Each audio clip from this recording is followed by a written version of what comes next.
Bonsoir à tous, bonsoir à tous. 7e rendez-vous dans le bistrot d'Allée-le-Losc, qui aujourd'hui est le seul bistrot ouvert sur l'île après 22 heures. Donc bienvenue pour ce nouveau rendez-vous, ce rendez-vous très spécial derby. Donc pendant lequel on va aborder finalement le match de dimanche prochain, donc Lille-Lens au stade Pierre-Mauroy. Pour ce soir, énormément d'invités, énormément de monde. Donc ça explique un peu le petit retard au démarrage que nous avons eu.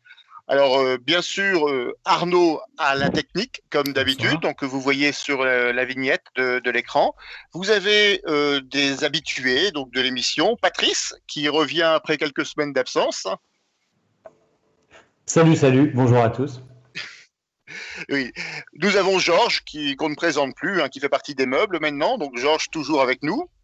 Moi je quitte plus la webcam, donc voilà. Alors nous avons également, alors qui ne sont pas présents en vidéo, Stéphane qui nous rejoint après 15 jours d'absence. Bonsoir Stéphane. Bonsoir tout le monde. Voilà, et plus original, comme c'est une émission spéciale derby, nous avons un supporter lensois que vous ne verrez pas. Alors, on ne l'a pas caché parce que c'est un supporter lensois, mais il est simplement en audio. Il s'appelle Pascal de Lensois Online. Pascal, bonsoir. Oui, bonsoir à tous. Effectivement, on est un peu moins présent. C'est notre première participation et on espère se revoir en février déjà. Voilà, donc Pascal qui présente aussi la particularité d'être un ancien habitué du forum Allée-le-Losc. Je te laisse rappeler le pseudo sur lequel tu exerçais sur ce forum. Oh, c'était Bourville-le-Vrai. Voilà. Donc, c'est toi Bourville, d'accord. Pour les plus anciens, c'était lui. Et puis, nous avons surtout ce soir un invité, Benoît Dequevaux-Villet. Alors, j'espère que je ne vais pas écorcher ton nom à plusieurs reprises dans la soirée. Parfait, bonsoir, François. Benoît.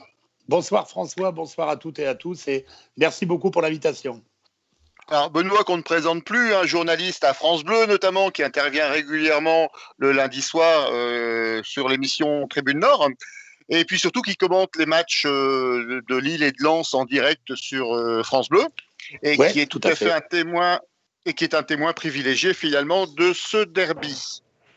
Vous voyez également en vignette sur la partie basse de l'écran son dernier livre, donc Retour vers le futur, donc qui raconte, je te laisserai développer après, alors je vais faire la même chose que toi, je l'ai aussi, qui raconte en fait l'histoire du RC Lens depuis finalement la fin de la période Martel jusqu'à la période actuelle avec Joseph Ourgourian. Et c'est pour ça qu'on a voulu inviter Benoît ce soir. C'est pour finalement remettre un peu quelques précisions sur l'état actuel de notre adversaire de dimanche. Les supporters lillois ont souvent l'image de Gervais Martel quand on parle du RC Lens. Et je crois que c'était pas inutile de revenir finalement sur l'histoire récente du club pour savoir qui était notre adversaire de dimanche. Est-ce que j'ai bien résumé ton bouquin, Benoît ? François, jusqu'ici, tu es absolument parfait. T'inquiète pas, ça va pas durer. Voilà. Alors, je vais commencer par une question, Benoît, très directe. Lorsqu'on a annoncé ta présence ici, beaucoup, je ne veux pas dire nous ont reproché, mais on dit tiens, c'est un journaliste, il fait partie de France Bleu, c'est un journaliste pro-lensois par rapport aux Lillois. Qu'est-ce que tu as à dire à ce type d'accusation ? Écoutez, c'est extrêmement simple. Moi, je suis né à Lens il y a 54 ans et je ne cacherai jamais ma ville de naissance. J'ai découvert le foot au stade Bollaert de Neuilly, à l'époque qui s'appelait que Félix Bollaert, avec mon père, avec mes frères, avec beaucoup de gens de mon entourage. Donc, bien évidemment, j'ai découvert le foot à Lens. J'ai aussi découvert le foot à Amiens, au stade Moulonguet. À l'époque, il n'y avait pas de stade de la Licorne, c'était Moulonguet sur les grands boulevards, parce que mon grand-père habitait à Amiens, il m'emmenait au foot à Amiens. Donc, on ne va jamais renier d'où on vient et on ne va jamais renier qui vous a fait découvrir le foot et avec quel club. Depuis, beaucoup d'eau a coulé sous les ponts. Je suis devenu journaliste et bien évidemment, aujourd'hui, ma priorité, c'est d'essayer en permanence d'être le plus objectif possible par rapport à ce que je couvre et aux événements que je commente.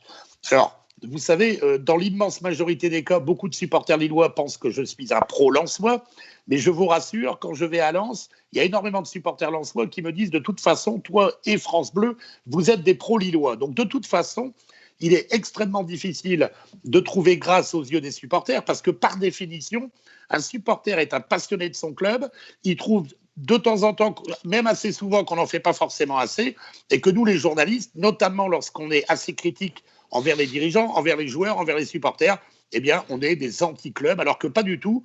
Moi, je suis un amoureux du foot, un amoureux de ma région, un passionné de ballon rond, un passionné des Hauts-de-France, un passionné du Pas-de-Calais et du Nord. Aujourd'hui, j'habite dans le Nord et je suis né dans le Pas-de-Calais. Bref, j'aime Lens, Lille, Valenciennes, Dunkerque, j'aime le foot nordiste. Oh, c'est pas nouveau, ce type de réaction.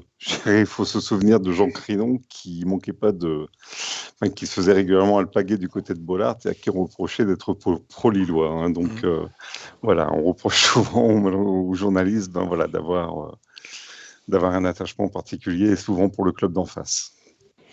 Alors moi, si je peux te témoigner, j'ai parcouru avec beaucoup d'attention ton livre, et c'est vrai que dedans, tu n'épargnes pas notamment les ultras, voire même la direction du club quand c'est l'occasion de le faire, en tout cas de le dire. Donc ce livre, je l'ai parcouru, ce qui est un peu un exploit pour moi, parce que c'est vrai que lire un bouquin sur l'histoire récente du RC Lens pour un supporter lillois, c'est un peu paradoxal. C'est un peu comme si on demandait à un fan des Monty Python de parcourir l'autobiographie de Max Pécasse finalement au départ. Mais j'ai été très surpris, et c'est un compliment que je vais faire, mais je le pense vraiment. C'est passionnant. C'est passionnant parce que notamment sur la première partie, on est presque dans un bouquin d'espionnage. Quand on relate l'histoire de Mamadov, Martel, avec les incidences politiques qui vont même jusque François Hollande, on en parlera tout de suite, on a l'impression d'être dans un roman de John Grisham par moment. Alors, c'est gentil. Je vais te poser une question là aussi directe. Benoît, tu es membre de la DNCG en 2014 ou du CNOSF. Est-ce que tu laisses passer le RC Lens en Ligue 1 ? Écoute, la réponse est extrêmement simple. La DNCG ne peut en aucun cas s'immiscer dans la gestion des clubs. Pourquoi ? Parce que si un jour un club venait à faire faillite en cours de saison et que la DNCG l'avait conseillé sur la façon d'être géré, eh bien, la DNCG accompagnerait le club devant les tribunaux. La DNCG n'a aucun conseil à donner à un club sur la façon de gérer. La DNCG, elle constate, oui, vous avez de l'argent, non, vous n'avez pas d'argent, oui, on vous laisse monter, non, on ne vous laisse pas monter.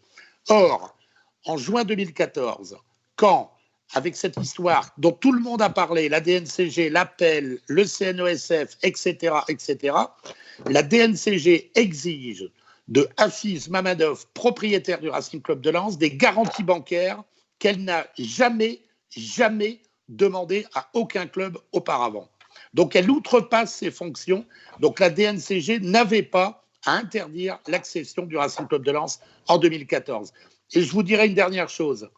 La même DNCG, c'est-à-dire qui appartient à la Ligue de football professionnel, en ce moment fait parler d'elle parce qu'elle a signé un contrat de diffusion avec un diffuseur qui s'appelle Mediapro. Et dans ce cas-là, elle n'a demandé aucune garantie financière, et notamment aux actionnaires chinois de cette entreprise espagnole. Donc la Ligue ne peut pas fonctionner à géométrie variable, exiger un jour des capitaux de la part d'un investisseur parce qu'il vient d'Azerbaïdjan, et le lendemain, ne pas demander de garantie parce que la société est espagnole.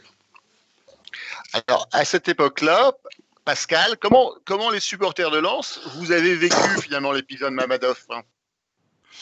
Je dirais que si on revient sur l'épisode où Lens notamment avait été rétrogradé pendant quelques jours, forcément c'était difficile à vivre. On sortait d'une année de Ligue 2, on sait ce qu'est le pétrin de la Ligue 2 et la difficulté d'en sortir. Martel revient avec Hafiz Mamadov et Antoine Comboiré. On gagne la montée sur le terrain. Derrière, forcément, nous, les affaires financières, sont des choses qui nous échappent, hein, et on comprenait pas, je dirais, nous, ce qu'on voyait, c'est on retrouvait la Ligue 1. Ce qui se tramait en coulisses, nous ne sommes pas des financiers, on n'est pas en mesure, je dirais, d'analyser la situation financière du club. Après, je dirais, il y avait des signaux qui laissaient indiquer qu'il pouvait y avoir une défaillance de l'actionnaire principal. Nous, je dirais, notre interrogation, c'était avec quelle équipe on va débuter le championnat. Et puis, il faut se souvenir aussi que cette année-là, on les accumule parce qu'on est en train de préparer l'Euro. On remonte en Ligue 1 et puis on va délocaliser. Alors, toujours la difficulté de se maintenir, hein, pour un promu, c'est toujours l'objectif. On en parlera tout à l'heure. Et puis là, on arrive en Ligue 1 et puis on va délocaliser pendant une saison au Stade d'Amiens, et puis viennent se greffer ces difficultés financières. Enfin, on les a accumulées pendant toute la saison, quoi, hein. Donc, pareil, je dirais, on a un effectif qui est ce qu'il est, mais on a quand même un groupe qui est constitué, et puis derrière, l'intersaison, alors qu'on l'avait en prêt, on a Alphonse Areola qui avait donné son accord pour refaire une saison avec nous, qui était comme une garantie dans les buts. Voyons ce qui se passe. Il file à Bastia, on perd Luboya, on perd des joueurs clés qui font que forcément on n'était pas optimiste au départ de la saison. Alors, nous, du côté lillois, de cette histoire Mamadov, hein, alors on ne parlera pas que de ça durant l'émission, bien évidemment, mais on a surtout retenu les scènes grand-guignolesques avec les histoires de fax, les erreurs d'IBAN, les fonds qui vont arriver, qui ne sont pas sur la route. Je m'adresse un peu aux supporters lillois. Comment vous avez-vous vécu de loin, finalement, ces altermoiements à l'époque? Patrice, tu veux prendre la parole ? Et puisque tu me la donnes, je vais la prendre. Je voulais juste rebondir sur ce qu'a dit Benoît tout à l'heure. Effectivement, moi j'ai toujours trouvé un petit peu bizarre la façon que la DNCG a de demander des garanties bancaires. On n'en entendait jamais trop parler de ça avant, mais ils n'ont pas fait qu'à Lens, hein, a priori. Si j'ai bien compris, ils ont demandé à Lille depuis l'arrivée de Monsieur Lopez des garanties bancaires quasiment chaque saison. Et donc ça devient de toute manière, quoi qu'il arrive, j'ai l'impression une petite habitude de leur part pour pas mal de clubs, et on n'en parle pas toujours dans les médias parce que les médias sont pas d'ailleurs toujours au courant des discussions entre la DNCG et les directions de clubs, mais voilà. Ouais, en ce qui concerne ta question, François, parce que j'y reviens. Moi, de loin, je comprenais rien, moi, à tout ça, à Mamadov, ça paraissait très honnêtement lunaire. Voilà, vu de chez moi, c'était lunaire, je comprenais rien du tout. Ça changeait tous les 2 jours, et jusqu'au jour où je décroche, parce que c'était de l'ordre c'était des feuilletons, c'était un petit peu compliqué quand même, hein. Même quand on est lillois, Lens est un club historique, qui était bien structuré, puis d'un seul coup on a l'impression, mais d'autres ont pu aussi l'avoir pour Lille, que de nouveaux investisseurs arrivent et que tout part en cacahuète, quoi. C'est-à-dire que... Alors, François, tu vois ce que je veux dire, Benoît ? Ouais, est-ce que je peux te répondre sur un point extrêmement intéressant, parce que tu viens de soulever quelque chose d'extrêmement intéressant. Sache que, je peux permettre de te tutoyer ? Bien sûr. Sache que la DNCG a demandé à M. Lopez des garanties financières. Mais la DNCG demandait aussi à M. Sédou des garanties financières, parce que les dernières années de Michel Sédou, le club était quand même relativement endetté. C'est d'ailleurs pour ça que le président Sédou a décidé à un moment donné de partir, parce qu'il a dit, le foot rentre dans une époque et dans une ère qui me dépasse, et je ne me sens plus financièrement avoir l'envie d'assumer ce que le club et le foot deviennent. Mais quand tu passes devant la DNCG, on te demande une lettre d'intention. Une lettre d'intention, ça veut dire, monsieur le propriétaire, si votre club à la fin de l'année a un déficit, êtes-vous, oui ou non, capable de le combler? Et on ne demande pas de garantie bancaire à la famille Seydoux. Parce que la famille Seydoux, on sait qu'elle a des avoirs, on sait qu'elle a de l'argent, on sait qu'elle a des capitaux. Elle est connue en France, la famille Seydoux. Bien sûr, bien sûr. Donc, il suffisait que Michel Seydoux, sur son nom, s'engage et la DNCG disait « Parfait, monsieur Seydoux, on vous fait confiance ». Puis ça se faisait comme ça à l'époque.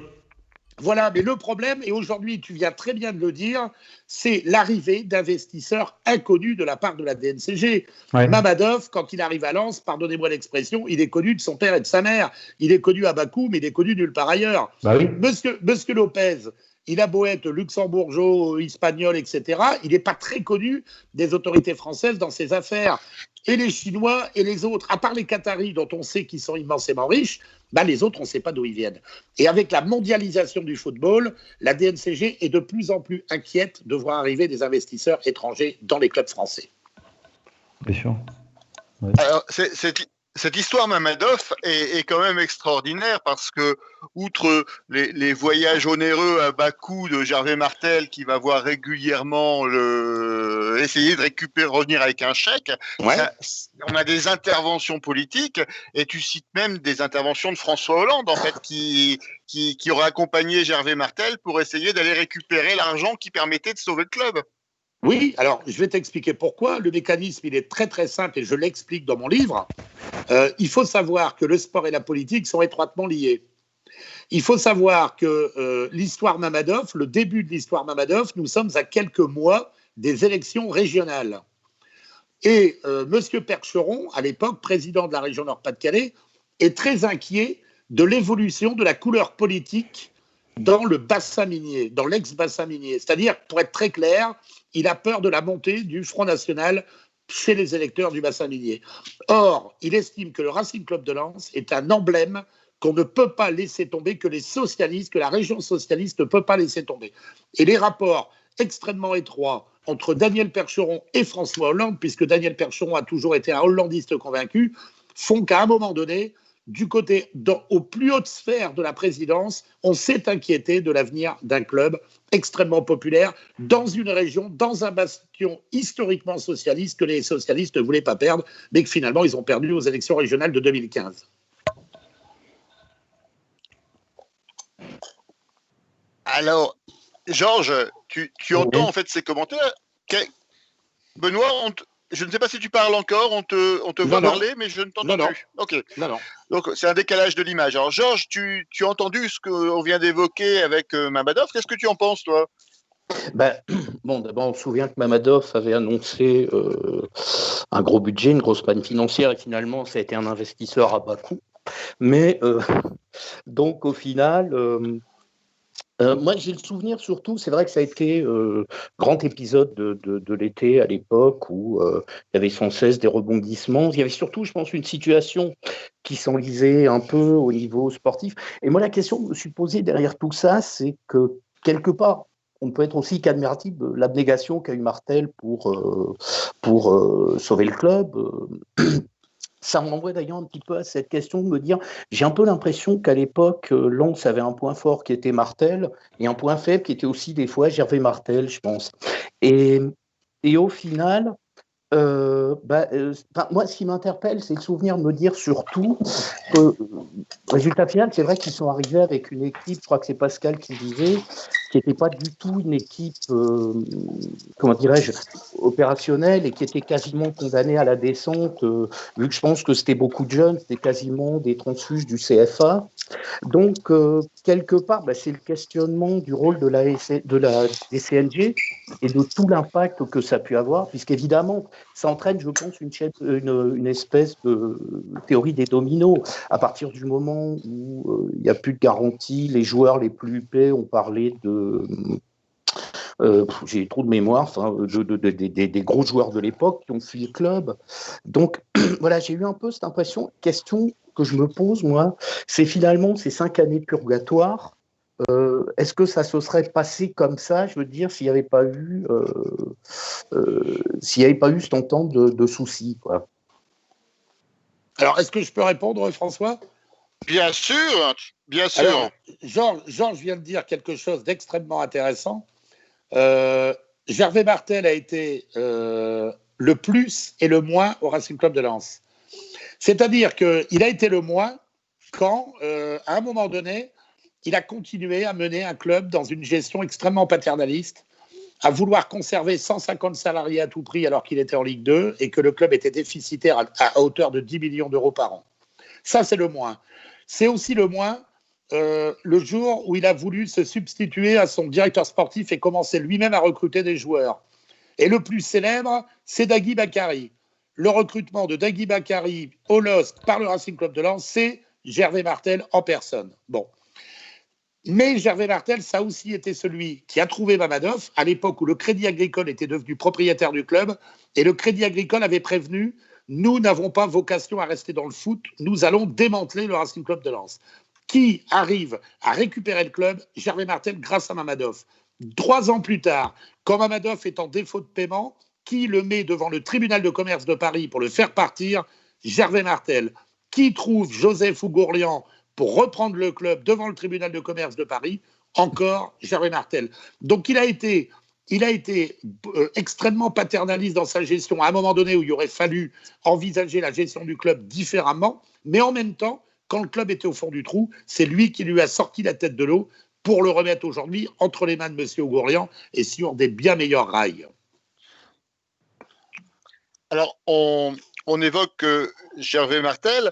Avant de passer finalement à l'époque actuelle du RC Lens et de voir comment on est passé de Martel à Ougourlian, quelles étaient les relations entre Michel Seydoux et Gervais Martel? Tu dis à un moment dans ton bouquin, et Pascal en parlait tout à l'heure, que Lens a dû jouer à Amiens et qu'il y avait eu beaucoup de demandes pour aller jouer un peu partout dans la région, et notamment une demande pour jouer au stade Pierre-Mauroy, qui s'appelait le Grand Stade à l'époque, et qui a fait l'objet d'un veto contractuel finalement de Michel Seydoux.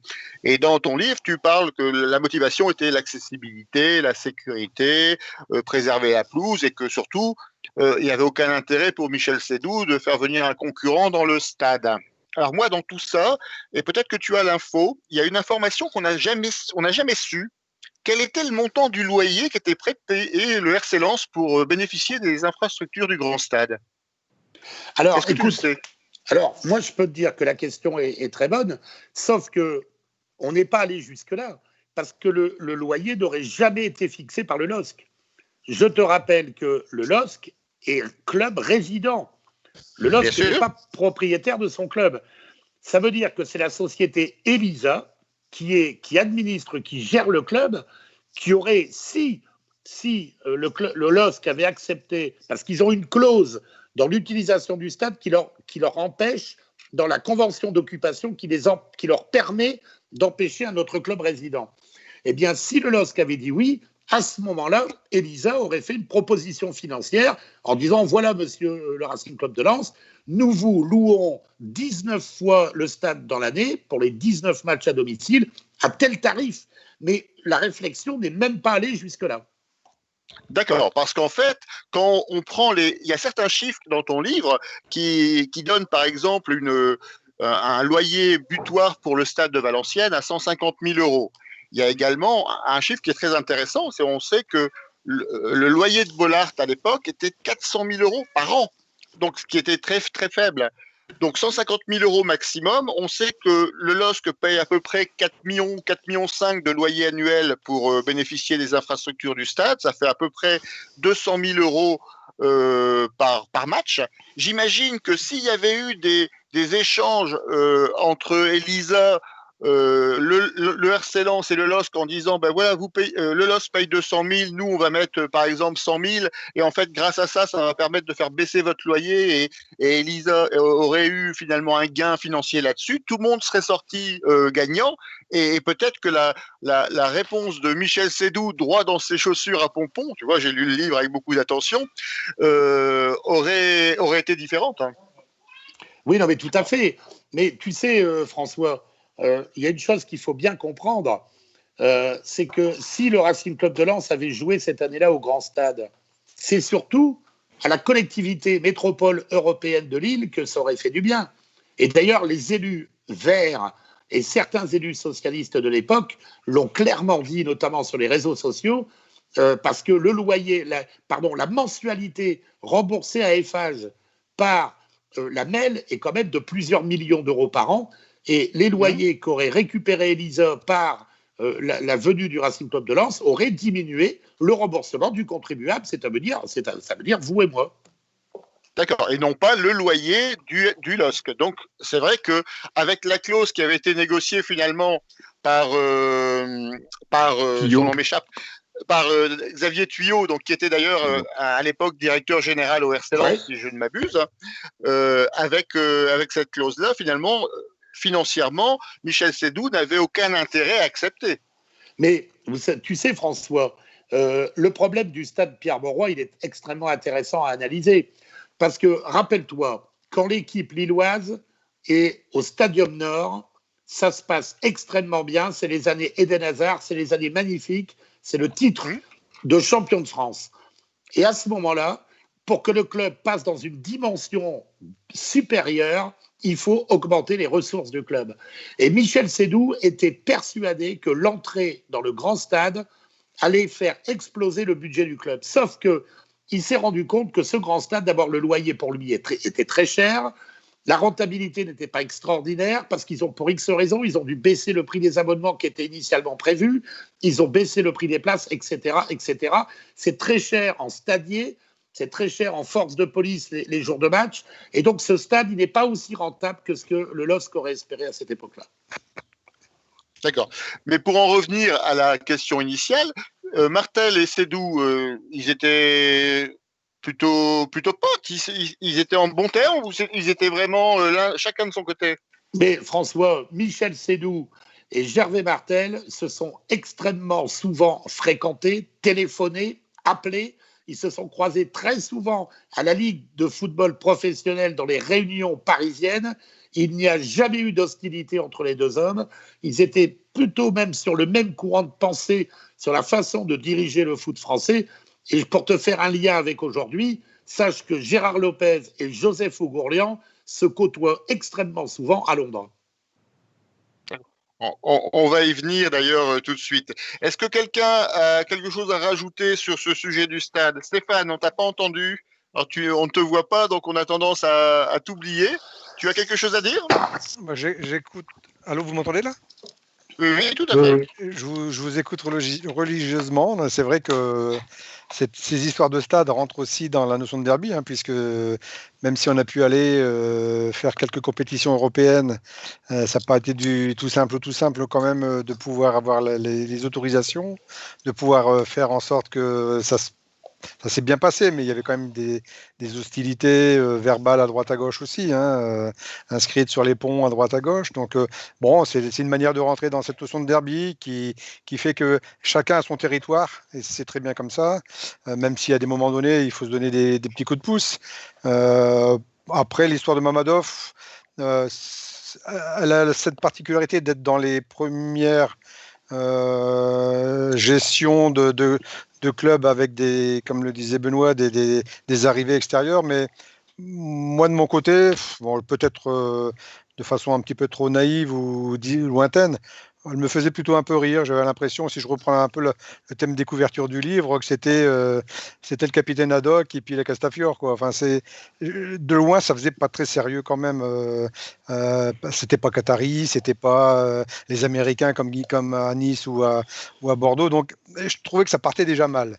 Et finalement, c'est mal arrivé. Alors, ça aurait pu être très bien à l'inverse, mais vu de notre petite fenêtre, c'était plutôt source à se moquer, alors certainement peut-être à tort, parce que c'est vrai que l'avantage de Martel, c'est de s'être battu pour trouver une solution, mais ça me semblait un peu compliqué, quoi. Alors, la deuxième partie de ton livre, Benoît, évoque finalement la montée, la prise de pouvoir, je crois qu'on peut l'appeler comme ça, de Joseph Ougourlian, donc en fait qui se passe en plusieurs étapes, avec le passage par l'intermédiaire de l'Atlético de Madrid qui devient partenaire, donc l'arrivée d'Ougourlian, la mise en place finalement d'une espèce de chasse au cou avec un plan social, avec un rééquilibrage des comptes, et au final une politique qui tend à se diriger vers du trading de joueurs. Là, ma question, elle est simple. C'est Ourgourian, c'est le Gérard Lopez Lensois? Bah, ils ont tous les deux, ils viennent du milieu économique londonien. Ils sont tous les deux là avant tout pour faire des affaires. Il ne faut pas s'en cacher, d'un côté comme de l'autre. Bien évidemment, réussir ces affaires, ça passe par la réussite sportive de leur club. Ça passe par l'achat de jeunes joueurs, les faire bonifier. Alors, c'est beaucoup plus évident pour le moment à Lille qu'à Lens, parce que les budgets ne sont pas les mêmes. À Lens, on parle d'un budget de 46 millions d'euros. Je pense qu'à Lille, on est sur un budget au-delà de 100 millions d'euros annuels. Donc, c'est sûr que ce n'est pas du tout la même conception pour le moment, dans ce qu'on voit. Après, sur le fondement, Oughourlian, il a aussi envie de vendre des petites pépites de la Gaillette à des bons prix dans les années à venir. Donc, il est là pour faire du business. Par contre, une chose est sûre, aujourd'hui, et ça s'est passé au moment des barrages il y a 18 mois, il est passé de l'autre côté du miroir, c'est-à-dire que je trouve qu'il est en train de se martelliser. Ça veut dire qu'il est passionné de plus en plus par son club. Au début, il gérait tout de Londres. Maintenant, il assiste au match, il fait même des déplacements. Il vient avec des écharpes sang et or. Il est en train de passer un peu de l'autre côté du miroir. Pascal, comment tu le trouves, Joseph, Monsieur Joseph? Donc, quel est ton avis sur ce nouveau dirigeant du RC Lens? Je dirais que c'est comme une pointure de la finance, président d'Amber Capital, qui s'apprête à prendre le contrôle du groupe Lagardère. Ouais. Et malgré tout, voilà, ça reste quelqu'un de très accessible. On continue à le découvrir. Voilà, le Joseph Oughourlian, c'est quelqu'un qui, lors de ses premières venues à Bollaert, se rend incognito en tribune Tony Marek pour y prendre la température. Et puis un peu comme Obélix, voilà, il est tombé dans la marmite. Et puis effectivement, comme le disait Benoît, c'est quelqu'un qui se prend au jeu et qui au départ, voilà, c'était plutôt quelqu'un qui plaçait de l'argent, et aujourd'hui, voilà, il y a l'affect qui est là, quoi, indéniablement. Je prends l'avant-dernier match qui s'est déroulé avant le confinement. Lens se déplace au Paris FC. Il passe la deuxième mi-temps dans le parcage visiteur et prend le méga en fin de match, quoi. C'est complètement hallucinant quand tu vois la pointure que représente cette personne. Nous, voilà, on lui est forcément reconnaissant. Et puis voilà, effectivement, on peut parler de martellisation.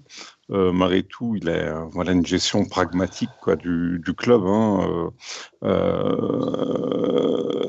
On sent, voilà, que ça a été assez bien retranscrit dans le reportage de Lens de Sang et d'Or qui a été diffusé cet été par l'équipe 21. C'est-à-dire que l'idée, c'était d'amener le club à l'équilibre financier.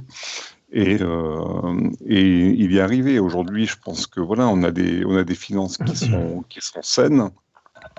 Il a et c'était aussi un geste fort malgré la crise sanitaire. Il a recapitalisé le club cet été. Enfin voilà, on a quelqu'un qui est solide, et on sent que c'est pas quelqu'un qui va s'enflammer, et voilà, on va bâtir pierre après pierre, et voilà, aujourd'hui, il fallait partir de fondations solides. Ces fondations, voilà, je veux pas, on va parler du derby, mais voilà, on continue à se consolider et à assurer les fondations avant d'espérer commencer à monter les murs, quoi.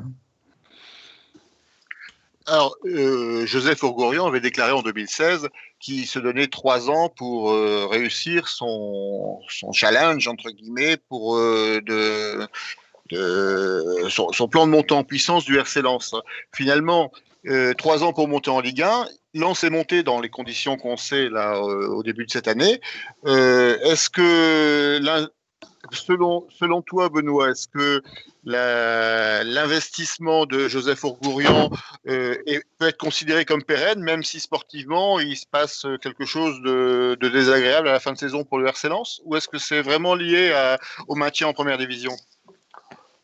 De toute façon, même s'il a restructuré le club, et tout à l'heure tu en as parlé du PSE qui a abouti à la suppression de 50 emplois au club l'été dernier, aujourd'hui, le club en Ligue 1, il est tout à fait à l'équilibre. Voilà, il ne faut pas terminer effectivement dans les 2 dernières places en fin de saison. Un retour en Ligue 2 remettrait la problématique d'un club qui est quand même structuré pour être parmi l'élite du football français.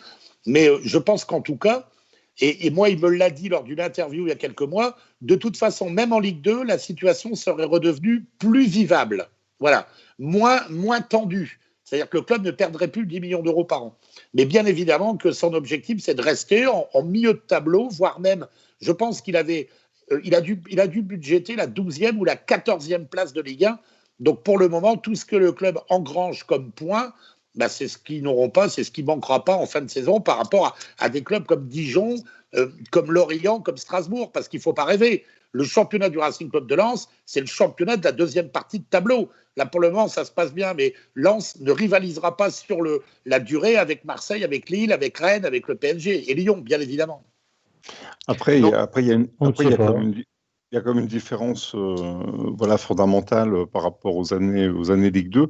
C'est que Lens, pour parvenir à l'équilibre financier, était obligé chaque année de vendre 1 ou 2 joueurs du centre de formation qui ramenaient chacun entre 4 et 5 millions d'euros.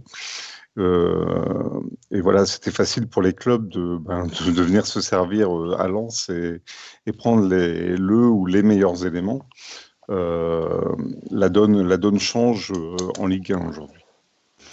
Et ça, voilà, on espère pouvoir capitaliser sur les jeunes du centre de formation dans les années à venir. Mais pour ça, effectivement, c'est retrouver une stabilité et la stabilité passe par le maintien.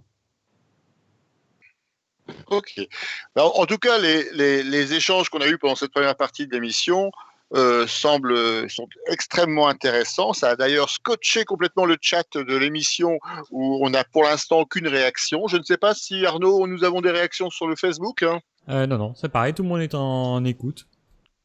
Tout le monde boit nos paroles, c'est normal, on est dans un bistrot.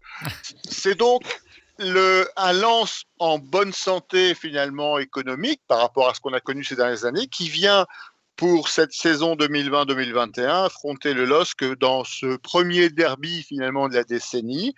Ça nous permet de passer à la 2e partie de l'émission. Donc le derby 2020, un grand cru, point d'interrogation, en sachant que le deuxième reçoit le 3e du classement.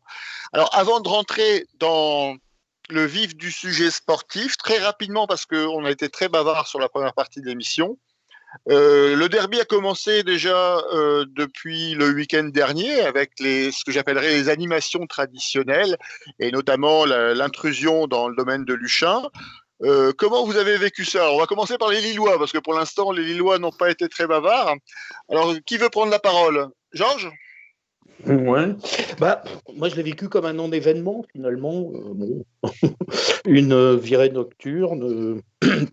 Si ça tombe, c'est 3 types à 3 grammes d'alcool dans le sang qui ont été contraints d'avoir. Je sais pas, moi je vois pas ça. J'en suis pas encore à la relation tribale ou aux problématiques. Lens, c'est bon enfant. Bon, ouais, peut-être que le Lillois Merda était pas indispensable. Mais il y a juste quand même, c'est quand même une entrée par effraction, si j'ai bien compris, mais sinon, pour moi, c'est un fait divers, quoi. Alors, les réseaux sociaux résonnent de cris, comme d'habitude, je suis entendu dans les réseaux sociaux. Patrice, tu en penses quoi de cet incident? Moi j'en pense qu'il y a des gens qui ont vraiment du temps à perdre. Enfin ça, à la limite, c'est leur problème. Mais c'est vrai que oui, c'est un non-événement, ça fait partie du folklore. Ce que j'en pense, c'est que je vais être direct. Je crois que les Lensois ont souffert durant énormément d'années d'être en Ligue 2. C'est pas tout à fait la place de ce club, on est bien d'accord, que ce soit structurellement ou sportivement. Et donc l'approche de ce derby, puis alors en plus les derniers derbys, bon ils en ont pas gagné du tout. Sous Michel Sédou d'ailleurs ils n'en ont gagné aucun. Et donc tous les derniers n'ont pas été gagnés. En plus après il y a eu la Ligue 2, donc effectivement il y a eu une excitation. À l'idée de ce derby aujourd'hui qui est énorme, et je peux comprendre qu'il y ait certains agités, enfin non je peux pas le comprendre, mais voilà, ça m'étonne pas qu'il y ait certains agités qui s'amusent à faire des choses comme ça, sachant que en plus si je peux revenir, parce que on a fini sur une petite note tout à l'heure où tu demandais à Benoît en fait la place et quel championnat Lens allait disputer cette année. Très honnêtement, je suis supporter lillois. J'ai bien regardé comment Lens joue ce début de saison. Ils me font quand même un tout petit peu penser à nous quand on était remonté en Ligue 1 et quand on est remonté en Ligue 1 et qu'on a fini très très haut dans le championnat. Je suis pas du tout certain qu'ils se battront contre Dijon à la fin. Parce que ce monsieur qui est à la tête qui est arrivé à la tête n'est peut-être pas qu'un bon financier. Il y a aussi des choix sportifs qui sont, je trouve, bien menés et je pense que le derby sera, je pense qu'il sera disputé. Et c'est pour ça il y en a qui s'amusent à la rivalité est revenue entre guillemets et c'est tant mieux pour tout le monde. Alors Pascal de Lens Online, tu étais excité ce week-end? Rassure-moi si tu n'as rien à voir avec cet incident. Alors, désolé de te contredire, Patrice, mais alors elle remonte, certes, mais la dernière victoire de Lens face à Lille remonte à 2005-2006, victoire 4-2, 4-2 à domicile, et donc Sédou était bien en place. Ah oui, vraiment. D'accord, alors excuse-moi, c'était il y a 15 ans, d'accord, excuse-moi, j'avais oublié. Chirac, voilà. Voilà, mais alors, tu vois, messieurs, si vous permettez, la dernière victoire lensoise, c'est 2007 en Coupe de France, 1-0 au stade de la Licorne, avec un but de Luigi Pironi. Voilà, bon, donc ça fait 14. Et avec des images en couleur pour contredire Gérard Lopez. Voilà, tout à fait. Exactement. Donc tu n'as pas répondu, Pascal. Alors, est-ce que tu as quelque chose à voir avec cet incident? J'imagine que non. Qu'est-ce que tu en penses, toi, de l'autre côté? Moi, j'ai quand même été surpris par le calme qui régnait sur les réseaux sociaux jusqu'à ce week-end. On a vécu les grandes heures des grands derbies et des grands débats sur aller le LOS. Enfin, voilà, il y a, comme tu dis, il y a 15 ans peut-être. On fera une émission spéciale pour se rappeler les souvenirs dans quelques temps. Il faut retrouver Peck. Impossible. Et donc du côté d'Osaka peut-être. Ouais, et sinon j'ai Charlie aussi que j'ai eu en ligne hier. Il vous passe le bonjour. Enfin bref, pour répondre à votre question, voilà, j'étais surpris par le calme ambiant en fait qui régnait sur les réseaux sociaux jusqu'à ce week-end. Et puis effectivement les choses s'accélèrent. Et puis j'ai envie de dire, enfin voilà, c'est on va vivre quand même un derby particulier. Alors, il y a on va avoir 1000 spectateurs, on est en pleine crise sanitaire. Il est évident qu'on aurait voulu vivre ce derby dans d'autres conditions. Et puis voir malgré tout, alors ça explique peut-être le calme qui régnait jusqu'à ce dimanche, puis voir les choses s'agiter malgré tout. Putain, on s'est quand même fait chier en Ligue 2. Ça fait 10-12 ans qu'on est en Ligue 2. Sans doute. Oui. On a bouffé de la merde. On retrouve notre derby. Je dirais Vishnu, on ira facilement se prendre une bière. Ça sera pas le cas de tout le monde, mais purée, cette rivalité, on en a besoin, quoi. Non. Je rappelle que les bars sont fermés. Ouais, je viendrai chez toi. Ah oui, c'est vrai, les bars sont fermés, c'est vrai. Voilà, on veut le football aseptisé. Enfin voilà, et puis, ok. Enfin, je suis tout à fait d'accord. Je dirais l'insulte est de trop, quoi. Il y avait pas lieu, il y a pas eu de l'affaire, mais moi ça m'a bien fait rire, quoi. Ça m'a quand même bien fait rire. Et je me dis, alors, on parle d'effraction. Je dirais, il n'y a rien eu de cassé. Il n'y a rien eu de méchant. Mais je trouve quand même, allez, de nuit, s'introduire sur le domaine de Luchin, descendre le drapeau du LOSC pour mettre un drapeau de lance à une semaine du derby, c'est comique. C'est comique, et il faut le prendre comme ça, quoi. C'est fort. C'est fort. Mais voilà, il n'y a pas de drame, il n'y a rien de méchant, il n'y a pas eu de violence, on ne s'est pas foutu sur la gueule. Voilà. Après, on jugera. Hein, moi, je regrette que ce week-end, et notamment dimanche, les rues de Lens aient été maculées de tags Lost Army avec une croix celtique. Alors, qu'est-ce qui est préférable l'un à l'autre chacun jugera, quoi. Mais voilà, là, on parle de dégradation. D'un côté, voilà, il y a un drapeau qui a été remplacé. Et puis voilà, il y a un petit côté symbolique. Et puis voilà. Et puis c'est tant mieux, tant que ça reste, je dirais, dans des. Vishnu, rappelle-toi, il y a quelques années, on avait organisé, donc à l'époque de Lensois Online et d'Alain Le Lettre, le derby des FEC. Tu te souviens de ça? Oui, tout à fait, le derby du net, finalement, qu'on avait organisé près du Celtic à Place Saint-André à Lille. Alors, on avait joué un match effectivement juste avant un derby, mais avant ça, je dirais sur la toile, il y avait eu ce fameux derby des FEC. Tu te souviens pas? Très vaguement. Où il y avait, on va dire, les infographistes de Paris Doc qui s'en étaient donnés à cœur joie à détourner des affiches de films. Tu te souviens de ça? Ah oui. Je les ai encore. Hein. Moi, je les ai encore. Arnaud, qui est très conservateur, a tout gardé. Ouais.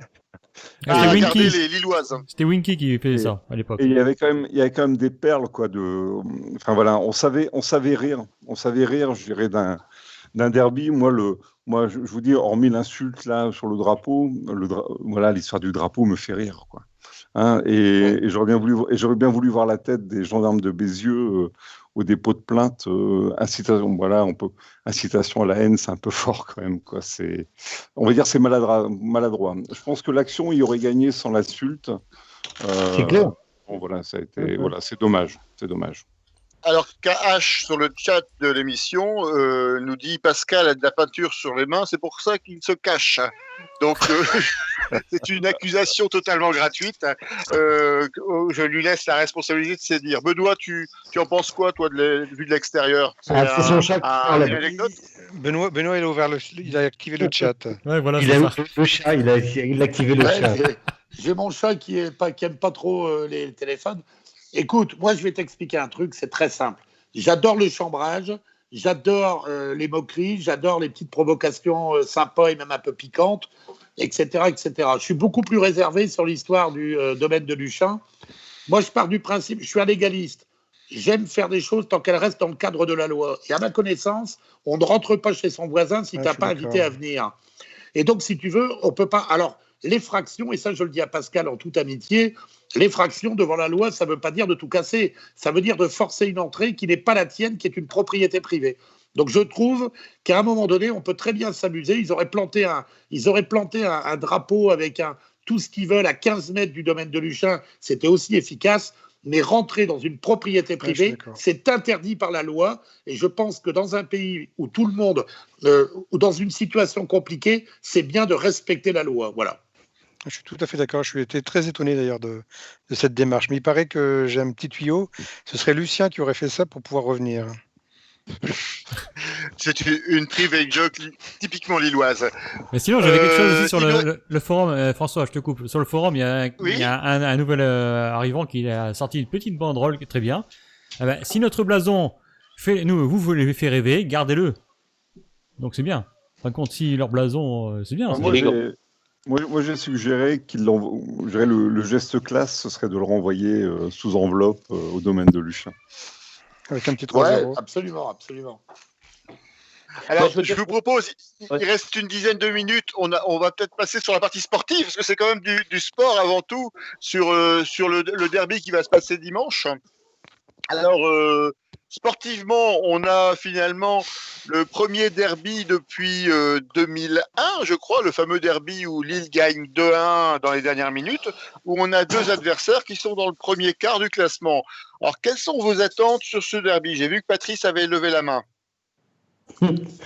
Non, j'avais juste levé la main pour répondre à Pascal, si c'était possible. Je suis pas. Bon, moi, je comprends, hein, il est supporter lensois.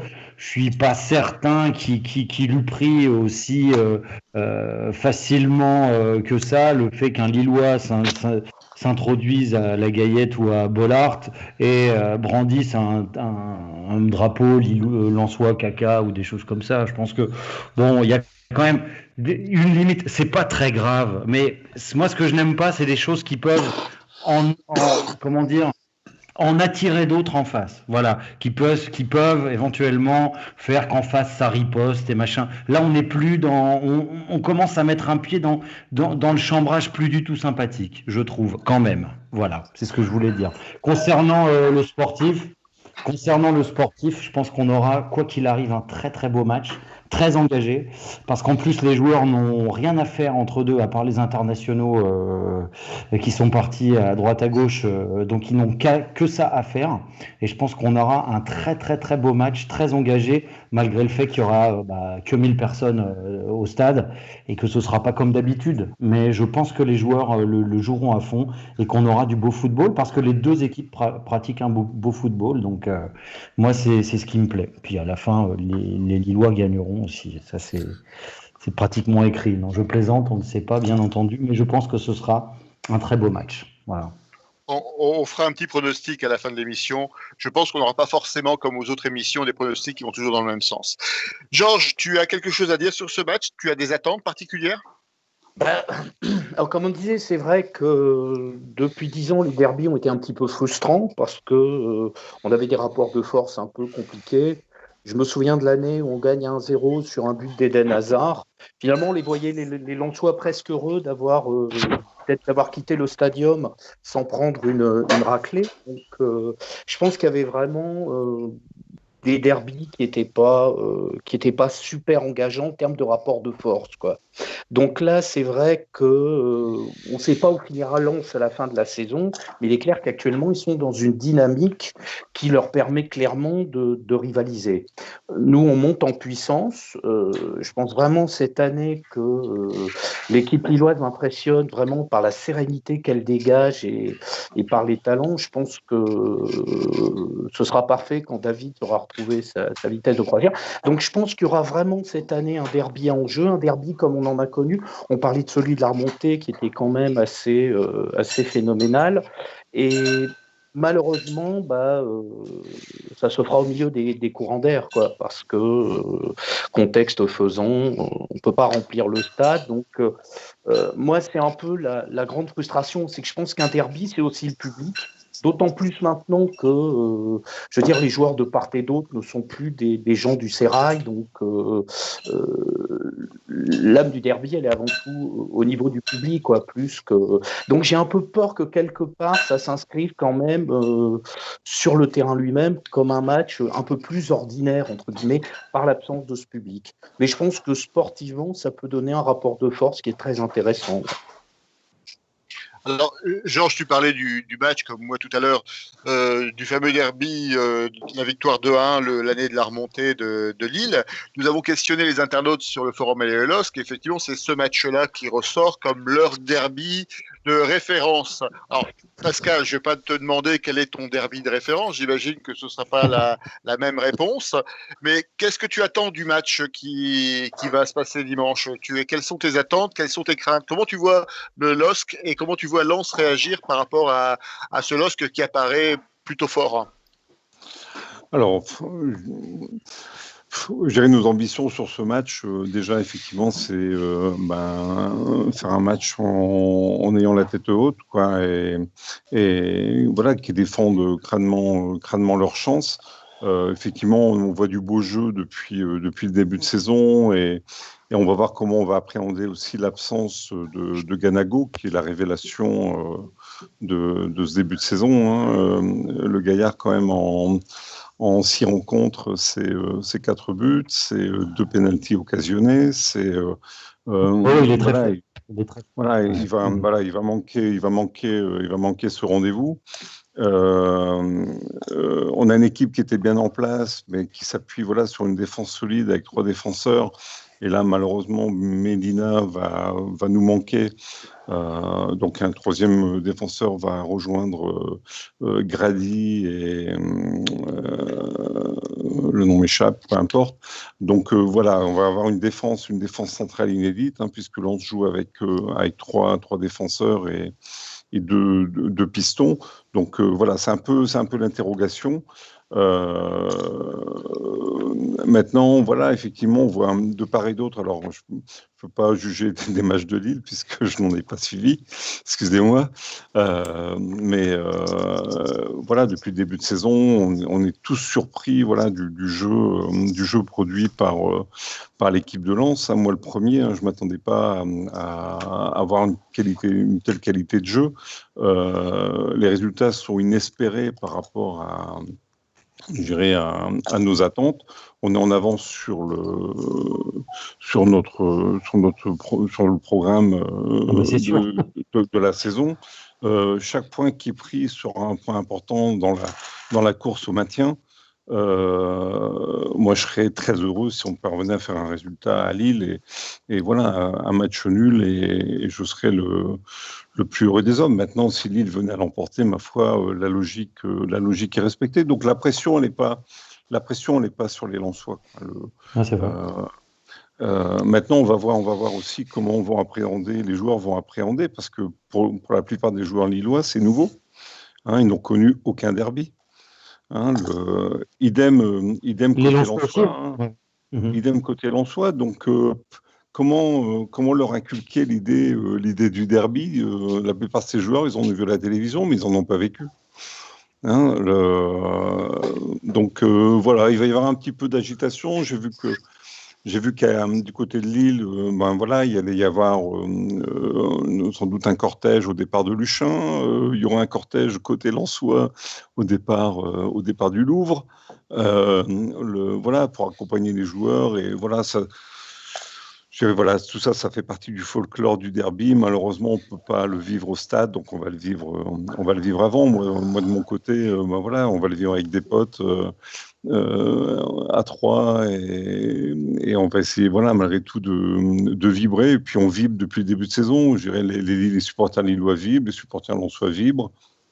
On verra ce que ça donne. Effectivement, ça peut être ça peut être en tout cas ça va être un match ça fait un match qu'on attend depuis longtemps. Il y a des incertitudes, tout est possible. Lille, je dirais, est supérieure par rapport à l'expérience. Et puis, après, il y a la fougue et l'insouciance des Lensois, quoi. Et j'ai bien aimé tout à l'heure, effectivement, et je sais plus, c'est Patrice qui faisait le parallèle avec le Lille qui remonte, le Lille de Vaïd, avec un groupe, une bande de copains avec D'Amico et les frères Chéroux, etc. Et il y avait une dynamique et ça s'est tout de suite ressenti dans les résultats. Et là, je dirais ce qu'a réussi à faire Franck Hez en quelques mois, on croise les doigts, mais il semblerait qu'un groupe est en train de naître et puis ça peut nous permettre de vivre des grands moments. Et puis j'ai envie de dire, s'il faut perdre contre Lille dimanche pour vivre la même série qu'on a connue après notre défaite à Nice, je signe dès demain. Nous aussi, Pascal, bien évidemment. Bien sûr. Stéphane, tu es très discret, on ne te voit pas en vidéo. Pour terminer ce tour de table des supporters, est-ce que tu crains cette fougue lensoise? Comment tu vois le derby de dimanche? Non, je la crains pas du tout, mais on s'attend toujours à des gros matchs lors des derbies, puisque c'est logique, chacun affûte ses armes de son côté, et des fois on est souvent déçus. Il y a eu quelques beaux derbies, mais c'est souvent des matchs un petit peu compliqués, et comme disait Georges, le fait que les joueurs sont plus du sérail, j'espère que leurs agents leur donnent les historiques des derbies dans la pochette du trading qui les attend. Mais c'est ça que je ne maîtrise pas, quoi. C'est savoir comment eux vont ressentir cette notion de derby. Est-ce qu'ils l'ont bien imprégné? Est-ce que toute la semaine avant, il y avait les coachs qui étaient là, il y avait même les préparateurs, tout ça, qui étaient aussi des gars du coin. Donc tout le monde, même Luchin. Enfin, ça, maintenant, on est dans une autre époque. Donc ça, en plus, pas de public. Donc, c'est ça que j'attends de voir. Si vraiment, il y a Pied qui a fait un petit article parce que lui, il est un petit peu plus franco-français avec Nice et tout ça. Mais tous les étrangers, même s'ils ont dû connaître des beaux derbies au Brésil, au Portugal, j'espère qu'on leur a fait le petit topo et que ça sera pris en compte pour ce match qui, je pense, moi, peut être un petit tournant quand même pour les deux équipes. Le fait de garder un clean sheet et de s'assurer une suprématie régionale qui va conforter les Lillois dans leur continuité, ça peut être une cassure quand on perd un match comme ça. Il faut repartir, comme disait Pascal, oui, si après on repart sur une belle série, mais c'est des matchs des fois qui laissent des traces.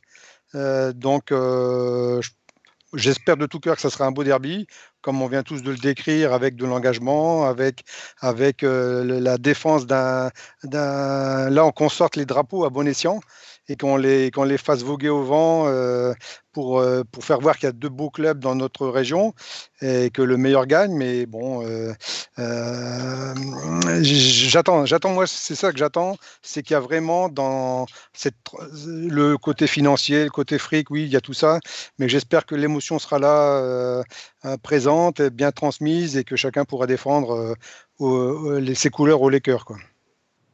Benoît, tu seras présent au stade, tu commentes le match pour France Bleu?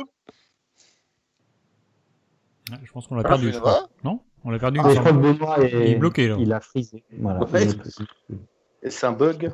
C'est un bug, ou alors il est bloqué, ou alors il a reçu un appel.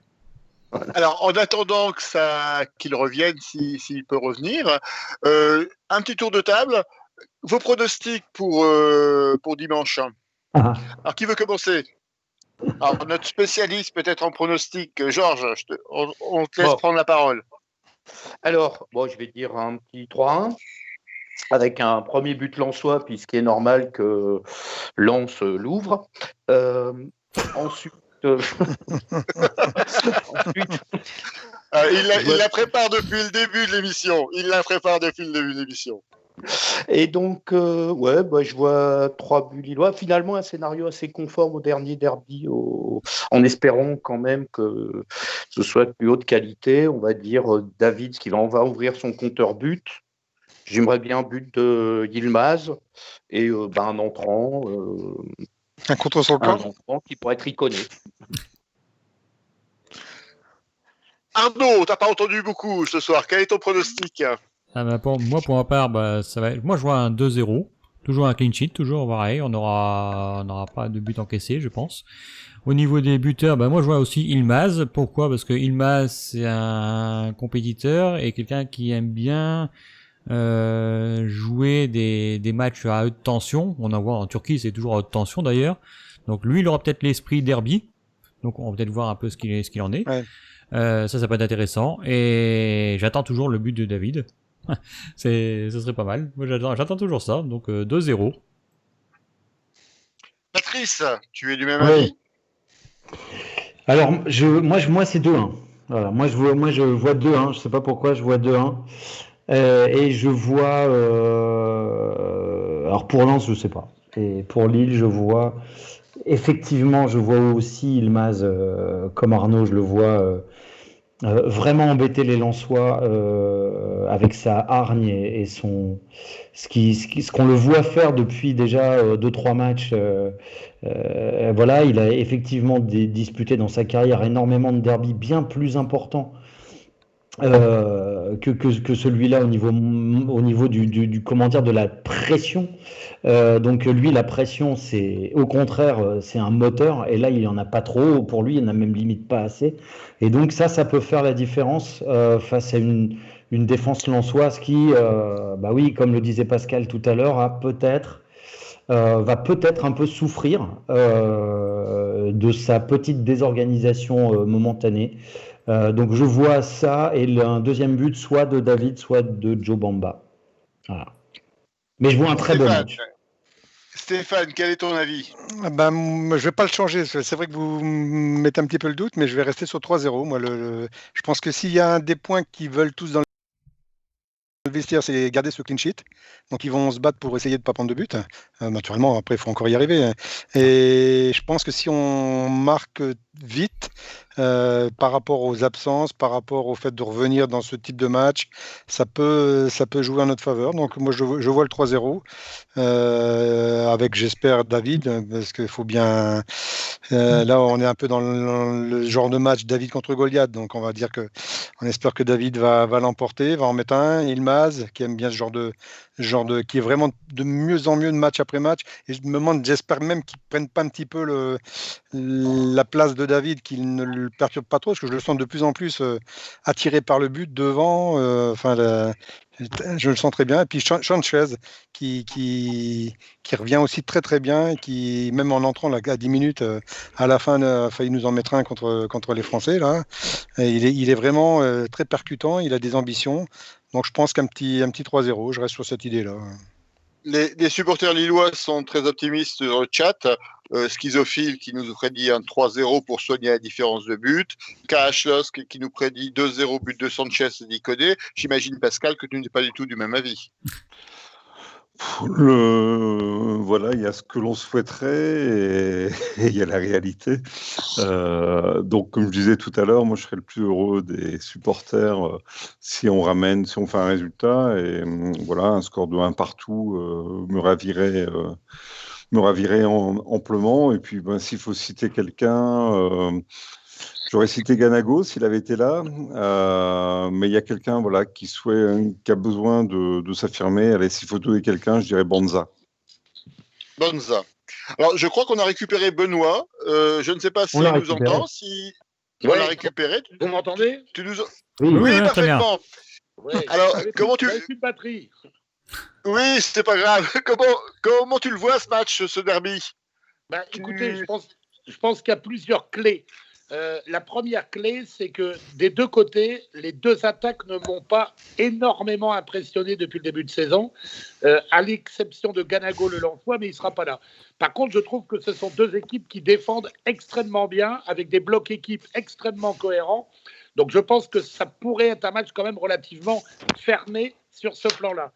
Je voudrais dire aussi qu'une des clés, c'est l'attitude de Franck Hez, l'entraîneur de Lens. Il a beaucoup joué à Nice, mais il a perdu. Il a beaucoup joué à Lorient, et il a gagné. Et c'est plutôt un entraîneur qui est porté vers l'avant, qui aime faire jouer ses équipes. Est-ce que là, il va changer d'attitude? Est-ce qu'il va se méfier de la puissance, notamment du milieu de terrain lillois? On verra. Je n'ai pas la réponse. En tout cas, ça défend extrêmement bien, que ce soit d'un côté avec José Fonte, sera-t-il là? Je pense que oui. Et le petit néerlandais. De l'autre côté, Badé, c'est pas mal. Bon, il va manquer Medina, mais voilà, j'ai toujours quelques craintes sur ce genre de match fermé à double tour. Et dernier élément, c'est que du bonus pour le Racing Club de Lens. On sait que le LOSC joue le podium. Lille a besoin de la Ligue des Champions. Lille veut retrouver la Ligue des Champions. L'année dernière, s'il n'y avait pas eu le Covid, ils auraient rattrapé Rennes et doublé Rennes, j'en suis convaincu. Ouais. Donc, la pression, elle va plutôt être sur les joueurs de Christophe Galtier que sur ceux de Francaise. Tu seras au commentaire du match, Benoît ? Alors, la réponse n'est pas encore définitive parce que tu sais que même en tribune de presse, on a des restrictions d'accessibilité. France Bleu Nord veut faire une émission en direct du stade. On n'a pas encore l'acceptation de la part de la Ligue de football, de l'UJSF qui gère les tribunes des stades. Donc pour l'instant, on est en discussion. Mais une chose est sûre, il y aura une émission spéciale à partir de 16h sur France Bleu Nord jusqu'à pratiquement minuit. Bon, sinon, Benoît, je veux bien venir tenir le micro, si tu veux. Ouais, Pascal, t'es le bienvenu, t'es toujours le bienvenu. Tu le sais, Pascal, ça fait longtemps que je t'ai pas vu, je te salue. Je suis content de voir que tu es en bonne forme et en bonne santé. Mais on n'a pas entendu le pronostic, par contre, de Benoît. Comme le Racing. Ah, vous voulez un pronostic ? Oui, un prono. Alors, je vais faire le même pronostic que j'ai fait lundi soir dans Tribune Nord sur France Bleu Nord. 2-1. Je pronostique un incroyable 0-0. On le sentait un peu venir, vu les commentaires, le préambule que tu avais utilisé. On le sentait un peu venir. Voilà, on arrive à la fin de cette émission. Il est 21h50. On a à peu près 1h10 d'émission. On n'a pas trop débordé. Je crois que c'est un sacré exploit parce que l'émission a été très riche à mon sens. Je voulais remercier bien sûr nos intervenants habituels, hein, Patrice, Georges, Stéphane. Je voulais remercier Arnaud pour sa présence et qui a garanti la bonne tenue technique de cette émission. Je voudrais remercier Pascal, supporter Lensois Online, qui nous a éclairé de son avis. Je voulais surtout remercier Benoît de Quevilly pour sa présence, pour ses précisions, pour la présentation de son livre. Je le répète, je le montre. N'hésitez pas, je vous dis, même si vous n'êtes pas supporter de Lens, il y a des choses qui sont très savoureuses dedans. On le trouve où? Dans toutes les bonnes librairies? Oui, bien sûr, François, tu le trouves dans les grandes surfaces, au Furet, à la FNAC, un peu partout. Et aussi, pour ceux qui ne veulent pas bouger, sur le site internet de l'éditeur, leslumièresdelille.com. En tout cas, j'ai un petit message à adresser aux supporters lillois. J'espère que leur équipe nous fera rêver durant la Ligue Europa, parce que l'année dernière, on est resté un petit peu sur notre fin en Coupe d'Europe cette année. Bien évidemment, on espère voir Lille sur le podium. J'espère que les Lillois embêteront le Paris Saint-Germain le plus longtemps possible, parce que moi, je préfère commenter des matchs de haut niveau que des matchs de bas de tableau. Et puis, vraiment, j'espère que la Ligue Europa sera une réussite cette année pour l'équipe de Christophe Galtier. Merci à tout le monde. Merci. Aux auditeurs et à ceux qui sont intervenus sur le chat de l'émission et sur le forum d'Allez le LOSC. Merci à tous. Et puis, comme chaque semaine, au revoir et allez le LOSC. Bonne soirée. Allez le LOSC. Salut.